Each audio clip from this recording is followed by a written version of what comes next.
Cette session rentre dans un processus de développement des capacités d'accompagnement des collectivités locales pour appuyer et promouvoir la décentralisation en Afrique, mais aussi pour renforcer les processus de démocratisation qui sont en cours en Afrique.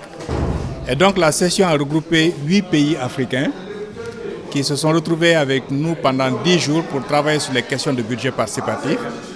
C'est le Burkina Faso, le Ghana, le Cameroun, le Mali, le Maroc, le Niger, le Sénégal et la Guinée. Ça fait les 10.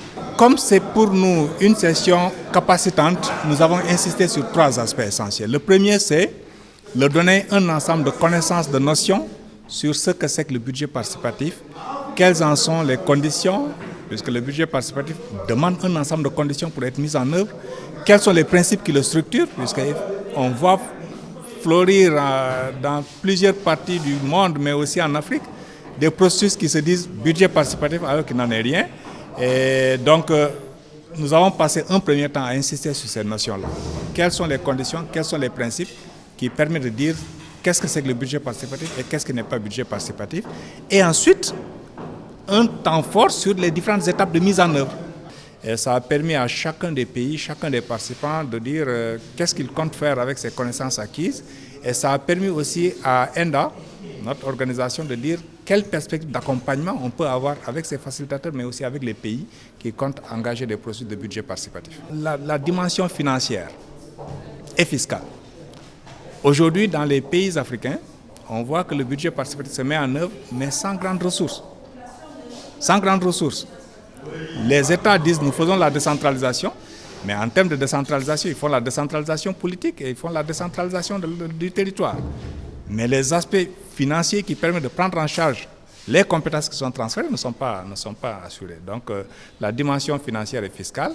Et la dernière condition, c'est un peu comment est-ce que des territoires qui s'engagent dedans peuvent interagir entre elles. Alors, les principes qui le structurent, c'est les principes d'inclusion, d'égalité et d'équité qui le structurent, puisque quand on est sur un territoire, c'est important que l'ensemble des acteurs puissent être identifiés, mobilisés et qu'ils puissent participer. Autre principe qui nous paraît essentiel, c'est comment est-ce que les politiques publiques peuvent être articulées avec les initiatives locales. C'est un peu tout le débat sur comment territorialiser les politiques publiques, notamment en termes d'éducation, en termes de santé, etc. Comment les articuler dans des territoires qui se mettent en place et qui ont des portées et des limites. Au Sénégal, en collaboration avec le PNDL et avec l'appui de OSIWA, et de ONIFAM qui appuient le processus. Et 75 communes sont couvertes aujourd'hui et qui trouvent déjà qu'il y a une douzaine de communes qui avaient déjà commencé à expérimenter depuis les années 2005. Et le programme avec le PNDL se poursuit encore 1 an et à terme, ça devra couvrir 105 collectivités locales sénégalaises, soit presque 1/5 des collectivités locales